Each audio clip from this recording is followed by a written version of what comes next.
वो पलामू जिले की बेटी है और पलामू जिले की बेटी ने पूरे झारखंड का मान सम्मान गौरव इस कदर बढ़ाया है कि लोग मजबूर हो जाएंगे, पेरेंट्स लोग मानना पड़ेगा कि बेटियां भी अब किसी से कम नहीं। एग्जाम के दिन मेरे पापा हॉस्पिटल में थे, पर उन्होंने सबको बोला था कि किसी को मत बता, रूपाली को मत बताना कि मैं हॉस्पिटल में। वैसा दौर आया है जिसमें आपको अपने खाने पीने के पैसे काट करके आपको अगर यदि भेजे हो पढ़ने के लिए, क्या कुछ रहा है, कैसा एक्सपीरियंस रहा है? हैबिट होता है, बट मुझे ज़्यादातर रात में पढ़ना पसंद था। मुझे याद है जिस दिन मेरा केमिस्ट्री का एग्जाम था, जैसे कि मैंने बताया कि केमिस्ट्री मेरा सेकंड फेवरेट सब्जेक्ट है, तो मैं उस दिन रात को, हमारे डिनर 8 बजे होता है, मैं 9 बजे बैठी थी और सुबह आई थिंक 3:30 बजे जस्ट उठी थी और 3:30 बजे पढ़ करके उठी और उसके बाद 3:30 बजे जो सोई, उसके बाद मैं 8 बजे उठी थी और जस्ट एग्जाम देने के लिए गई। और अपनी बेटी को भेजेंगे पढ़ने के लिए, कुछ ऐसा मैसेज दीजिए लोगों को। नहीं, हम लोग किसी का बात कभी सुने ही नहीं है, अपना दिमाग मर्जी से किए हैं कि बेटी लोग चाहे बेटा हो चाहे बेटी, पढ़ाना चाहिए तो पढ़ाना चाहिए, चाहे खाना थोड़ा कम कर दीजिए। कितना कठिन रहा है जबकि आप एक मजदूर श्रेणी से आते हैं, जैसे कि आप बोले कि नट बोल्ट का जो भी है गैरेज टाइप का पार्ट्स का दुकान है आपका, कितना कठिन रहा है? लोग बोलते हैं कि झारखंड की बेटियां बहुत कमज़ोर है, बहुत पिछड़ी मानी जाती हैं,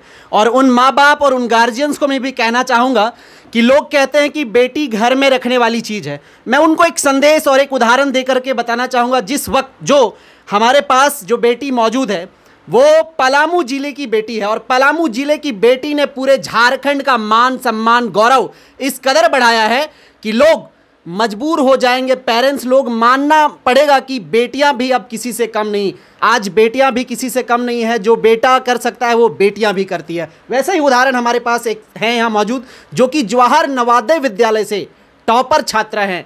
जानेंगे इन्हीं से क्या कुछ रहा है, कैसा जर्नी रहा है, इनके बारे में थोड़ा सा बताने का प्रयास करेंगे। सबसे पहले आपका नाम क्या हुआ? रूपाली कुमारी। रूपाली कुमारी, आप सिलसिला जो है बधाइयों का वो तोड़े ना, कॉन्ग्रेचुलेशंस तो ज़रूर दें इनको, क्योंकि ये इन्होंने जिस कदर अपना नाम अपने परिवार का, अपने गांव का, अपने समाज का, अपने ज़िले का, अपने झारखंड का रोशन करी हैं, उसके अकॉर्डिंग इन्हें हक बनता है कि आप कॉन्ग्रेचुलेट ज़रूर करें, विश ज़रूर करें। आशा करता हूँ ज़रूर आप कॉन्ग्रेचुलेशन करेंगे। सबसे पहले रूपाली जी, कितना परसेंटेज आपका रहा है पूरे टोटल जो आपने टॉपर करा है उस पर? 94.2%। 94.2%। इसमें से आपका सबसे अधिकतर मार्क्स कौन से सब्जेक्ट में था? इन computer science 97 out of 100। 97 out of 100 जी। क्या कुछ दिलचस्पी खास रहा है क्या कंप्यूटर साइंस को लेकर के? जी, मेरी दिलचस्पी कंप्यूटर साइंस में सबसे ज़्यादा थी। अच्छा, आप बोली कि 97 लगभग आपका परसेंटेज जो भी है टोटल में से लगभग आउट ऑफ 100 सबसे ज़्यादा मार्क्स आप कंप्यूटर साइंस में प्राप्त करी है।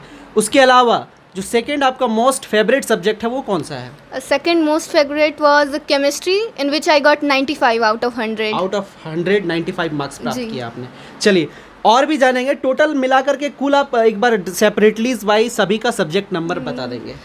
मेरे इंग्लिश में और मैथ में 92 थे, केमिस्ट्री में एंड फिजिक्स में 95 थे और सीएस में 97 था। क्या इसीलिए ज़्यादा दिलचस्पी आपका रहा है कंप्यूटर साइंस को लेकर के? आप क्या बनना चाहती हैं अपने गोल लाइफ को लेकर के? और मेरी 11th से ही जब से मैंने पाइथन प्रोग्रामिंग लैंग्वेज पढ़ना शुरू किया था, तब से मेरा इंटरेस्ट बहुत ज़्यादा था कंप्यूटर में। और मेरे जो कंप्यूटर के फैकल्टी थे अंशुतोष सर, वो भी बहुत अच्छे थे, तो उनकी वजह से और स्पेशली इंटरेस्ट बढ़ता गया। इसलिए मैंने बाकी सब में भी मेहनत किया था, पर कंप्यूटर में थ्रू आउट साल भर मेहनत किया था। इसकी वजह से आज 97 पे हूँ।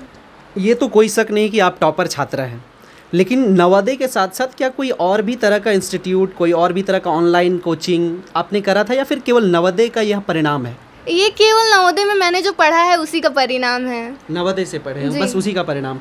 क्या कुछ सपोर्ट रहा है आपको नवोदय के टीचर से, आप अपने पेरेंट्स से? कैसे आपको प्रेरणा मिला कि आपको टॉप करना है? कैसा जर्नी रहा, ये पूरा डिटेल्स बताया जरा दर्शकों को। जी, मेरा तो कभी ये थिंकिंग नहीं था कि टॉप ही करना है, बस था कि एक अच्छा नंबर लाना है जिससे सब मैं अपने आप को इस्टेब्लिश कर सकूं कि मैं अच्छा कर सकती हूं। मुझे पेरेंट्स से, टीचर से सबसे बहुत ज़्यादा सपोर्ट मिला। मेरे लास्ट एग्ज़ाम के दिन मेरे पापा हॉस्पिटल में थे, पर उन्होंने सबको बोला था कि किसी को मत बता, रूपाली को मत बताना कि मैं हॉस्पिटल में हूँ। सो जब मैं घर आई एग्ज़ाम दे के, तब मुझे पता चला कि मेरे पेरेंट्स हॉस्पिटल में हैं। तो ये जान के बहुत बुरा लगा, लेकिन ये सपोर्ट था मेरे पेरेंट्स का कि वो हॉस्पिटल में थे, फिर भी उन्होंने घर में नहीं बताया, मुझे नहीं बताया कि वो हॉस्पिटल में, ताकि मैं अच्छे से पढ़ सकूं। क्या झारखंड की बेटी को, पलामू की बेटी को कोई और दिलचस्पी है क्या पढ़ाई के अलावा? जैसे किस फील्ड में आप और रुचि रखी? खेल में, डांसिंग में, सिंगिंग में, एक्टिंग में? इसके अलावा कौन कौन सी चीज़ों में आपकी रुचि है? पढ़ाई में मेरी रुचि थी और स्पेशली कंप्यूटर साइंस में, बिकॉज मुझे कोडिंग करना बहुत अच्छा लगता है। इसके अलावा मेरी ज़्यादा रुचि थी स्पीकिंग में। स्पीकिंग स्किल्स मेरे काफ़ी अच्छे हैं। मेरी स्पीच के लिए मैं काफ़ी फेमस हूँ, क्योंकि मैंने यहाँ से बाहर जाके भी स्कूल को रिप्रेजेंट किया है इन फॉर्म ऑफ स्पीचिंग, जिसमें मुझे राम मनोहर लोहिया पुरस्कार भी मिला है स्पीचिंग के लिए। सो मेरा ज़्यादातर इंटरेस्ट कंप्यूटर और स्पीकिंग स्किल्स पे है। आप अभी बताइए कि मुझे सॉफ्टवेयर डेवलप करना है, कंप्यूटर के फील्ड में आगे बढ़ना है, उसके अलावा क्या कुछ और आपके दिल में रुचि है क्या जिस पे आप जाना चाहती हैं? जी हाँ, सबसे पहला तो मेरा अभी मेन प्राइमरी फोकस कंप्यूटर पे है, सॉफ्टवेयर इंजीनियर बनने का। बट उसके अलावा मुझे आरजे बनने का शुरू से शौक है। मैं सच में अगर मैं कंप्यूटर इंजीनियर बन करके एक अच्छे मुकाम पे पहुंच जाती हूँ, उसके बाद मैं आरजे बनने का अपने लाइफ में जरूर ट्राई करूँगी। आरजे बनने का सपना, थॉट कहाँ से आया आपके दिमाग में? एक्चुअली मैंने जैसे आपको बताया कि मुझे बोलना बहुत अच्छा लगता है। मुझे अच्छा लगता है जब लोग मेरे बारे जो मैं बोलती हूँ वो सुनते हैं, अप्रिशिएट करते हैं। स्कूल में मैं लगभग हर एक फंक्शन में स्पीच देती आई हूँ और लोग मेरी आवाज़ की बहुत तारीफ़ भी करते थे और मुझे खुद को मेरी आवाज़ से बहुत प्यार है। इसलिए मेरा सपना बचपन से ही था आरजे बनना। जब भी मैं रेडियो सुनती थी तो बहुत अच्छा लगता था सुन के और लगता था कि हाँ ये चीज़ करना है। पापा मम्मी का जो संघर्ष रहा है आपके जीवन में, क्या कभी पापा मम्मी का वैसा दौर आया है जिसमें आपको अपने खाने पीने के पैसे काट करके आपको अगर यदि भेजे हो पढ़ने के लिए, क्या कुछ रहा है? कैसा एक्सपीरियंस रहा है? मतलब कैसा वो स्थिति रहा है, कैसा मंजर है एक पलामू ज़िले से उठ करके रांची में आना, नवोदय में एडमिशन लेना, कैसा मतलब ये जर्नी रहा है आपके जीवन का? काफ़ी उतार चढ़ाव रहे हैं। जैसा आपने बोला कि वो पैसे की बात, तो एक्चुअली काफ़ी ऐसा रहा है, बट होपफुली मेरे पेरेंट्स ने मुझे कभी ये सब फील नहीं होने दिया। मैं नवोदय में रही तो मुझे इस सब से बचा के रखा। काफ़ी बुरे सिचुएशंस देखे मेरे घर में। मेरे पापा का काफ़ी तबीयत ख़राब हो चुका है कई बार तो, लेकिन मेरे पेरेंट्स कभी मेरे को पता नहीं चलने देते थे। हमेशा वो स्माइल करके ही बोलते थे कि सब ठीक है, सब अच्छा है, तुम बस पढ़ाई पे ध्यान दो। तो ये बहुत बड़ा उनका योगदान है मेरे लाइफ में। अच्छा, एक चीज़ आपने कहा कि कंप्यूटर के क्षेत्र में आपको बढ़ना है। कभी ऐसा गवर्नमेंट की तरफ से, जैसे आपने जवाहर नवोदय विद्यालय में आपने रहा है, कई हज़ारों लड़के होंगे जो इस प्रोग्राम को, जो इस वीडियो को देखेंगे, कैसा वहाँ का एक्सपीरियंस रहा है? क्या वहाँ के कॉर्पोरेट जो करने वाले हैं, टीचर्स हैं, चाहे कि वहाँ के जो भी जीएम हैं, जनरल मैनेजर जो भी हैं, कैसा कॉर्पोरेट मिलता है? क्योंकि जब जो नए बच्चे फ्रेशर्स जो जाएंगे वहाँ पे, उनके लिए क्या संदेश रहेगा? बहुत अच्छा जगह है। अगर वो जाना चाहे कोई और अपना ओवरऑल डेवलपमेंट करना चाहे तो it's the best place, because वहाँ के टीचर्स काफ़ी ज़्यादा सपोर्टिव है। आई डोंट थिंक सो कि मैंने कहीं इतने अच्छे और सपोर्टिव टीचर्स देखे हों। वहाँ के फैकल्टीज सारे बहुत अच्छे हैं। प्लसली फ्रेशर्स को वहाँ पे बहुत अच्छे से, हम सीनियर्स भी काफ़ी अच्छे से उनका वेलकम करते हैं। स्कूल में फंक्शंस भी होते हैं। मुझे याद है मैं भी फर्स्ट टाइम गई थी तो काफ़ी रोई थी, बट टीचर्स ने बहुत सपोर्ट किया था। इसलिए मैं जो आने वाले हैं उनके लिए बोलना चाहूँगी कि ये एक बहुत अच्छा प्लेटफॉर्म है अगर आप किसी अच्छे जगह से पढ़ाई करना चाहते हैं तो। सो अपना बेस्ट दें इसके प्रिपरेशन के लिए और यहाँ आके भी अपना बेस्ट देते रहें। अच्छा ठीक है, ये तो हो गया नवोदय के जो विद्यालय हैं उनके लिए, लेकिन बहुत सारे लोग आपको देखकर इंस्पायर होंगे। एक 94.2% ला करके जो आपने मान सम्मान अपने परिवार का, फैमिली का बढ़ाया है, और भी बहुत सारे छात्र छात्र होंगे झारखंड के लोग जो देख रहे होंगे, देखेंगे, उनके लिए क्या मैसेज रहेगा? कैसे आप पढ़ाई करती थी? क्या रात में 3 बजे भोर उठ के पढ़ती? कैसे मतलब तौर तरीका क्या था पढ़ने का आपका? मेरे तौर तरीके तो एक्चुअली काफ़ी अलग थे सबसे। बाकी सबको दिन में पढ़ने का चांसेस होता है, किसी का हैबिट होता है, बट मुझे ज़्यादातर रात में पढ़ना पसंद था। मुझे याद है जिस दिन मेरा केमिस्ट्री का एग्ज़ाम था, जैसे कि मैंने बताया कि केमिस्ट्री मेरा सेकंड फेवरेट सब्जेक्ट है, तो मैं उस दिन रात को, हमारा डिनर 8 बजे होता है, मैं 9 बजे बैठी थी और सुबह आई थिंक 3:30 बजे जस्ट उठी थी और 3:30 बजे पढ़ करके उठी और उसके बाद 3:30 बजे जो सोई, उसके बाद मैं 8 बजे उठी थी और जस्ट एग्ज़ाम देने के लिए निकली थी। तो वो मेरे लिए एक बहुत ज़्यादा यादगार टाइम रहेगा, क्योंकि मुझे रियली लगता है कि मैंने जो वो रात के 9 बजे से 3:30 बजे सुबह तक का जो पढ़ाई किया वो वर्थ इट था। क्योंकि पेपर में मैंने जो पढ़ा था उस टाइम उससे 2-3 क्वेश्चन एकदम उठ के आ गए थे। और मेरा वही थ्रू आउट हैबिट रहा है कि मैं दिन में ज़्यादा पढ़ना पसंद नहीं करती, क्योंकि दिन में काफ़ी ज़्यादा डिस्टर्बेंस होते हैं। प्लस में नवोदय एक ऐसा इंस्टीट्यूट है कि आप वहाँ पर कुछ भी स्किप नहीं कर सकते हैं। आपको दिन भर में अगर 8 बार अटेंडेंस होता है तो आपको 8 बार अटेंडेंस देना है, जा करके जहाँ जब बुलाया जा रहा है वहाँ जाना है।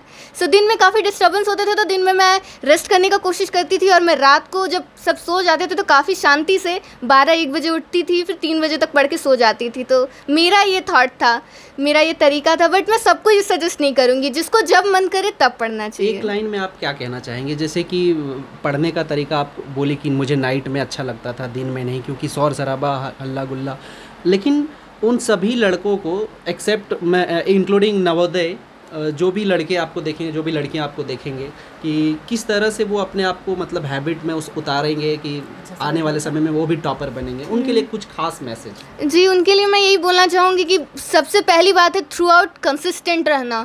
अक्सर लोगों को देखा जाता है कि वो शुरू में बहुत जोश से शुरू कर देते हैं, फिर बीच में वो धीरे पड़ जाते हैं और बीच का सारा सिलेबस बर्बाद कर देते हैं, और फिर जब लास्टली सितंबर अक्टूबर बर्बाद करने के बाद जनवरी में या दिसंबर में उनको होश आता है कि अब पढ़ना शुरू कर देना चाहिए, इट्स बोर्ड, तो काफ़ी लेट हो जाता है और उस वक्त वो होप खोने लगते हैं अपना। सबसे पहली बात है कंसिस्टेंसी मेंटेन करना। मतलब मेरा ये था कि जब जो क्लास में पढ़ाई हो रहा है एटलीस्ट उससे थोड़ा तो आगे रहना है।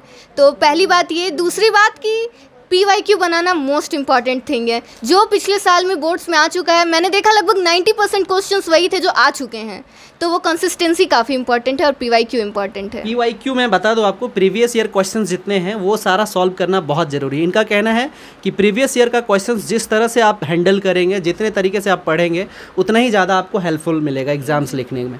और मैं इनके मम्मी पापा से भी जानूँगा कि क्या कुछ स्ट्रगल रहा है। लोग, माँ बाप तो अक्सर देखे होंगे आप लोग कि बेटियाँ समझ करके उनको गर्भ में ही मार दिया जाता था पहले, लेकिन कुछ दिन के बाद से ये प्रथा थोड़ी थोड़ी ख़त्म हुई है, लेकिन हुई है उसके बाद लोग कहते हैं, मन में ये डाउट होता है कि बेटियां हैं, ज़्यादा नहीं पढ़ेगी लिखेगी, कोई दिक्कत नहीं है, घर में रह जाएगी।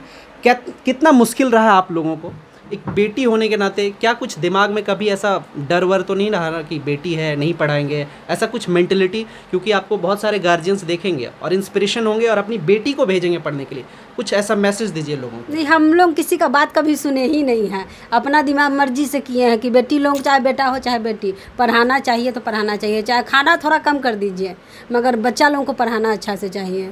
आप क्या कुछ कहेंगे अंकल जी? मेरा शुरू से रहा है पढ़ने का, शुरू से।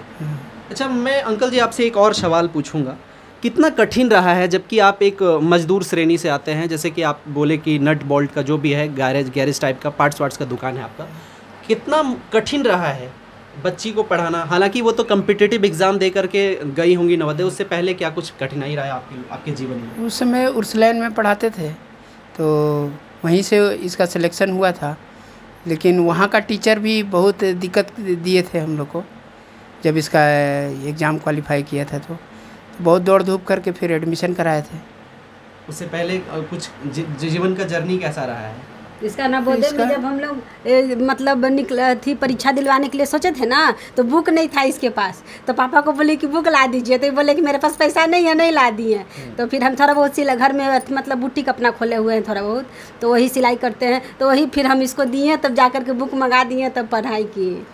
इस तरह का इंस्पिरेशनल स्टोरी सुन करके शायद आपको भी लगेगा कि बेटियां भी आजकल किसी से कम नहीं, क्योंकि लोग समझते हैं, दिमाग में बस एक ही चीज़ पलता है कि बेटी है, पराए घर की है, कम पढ़ाएंगे, नहीं पढ़ाएंगे। लेकिन आप शायद भूल जाते हैं कि बेटियां जो है सो एक नहीं, दो, तीन खानदान पीढ़ी का नाम रोशन करती हैं।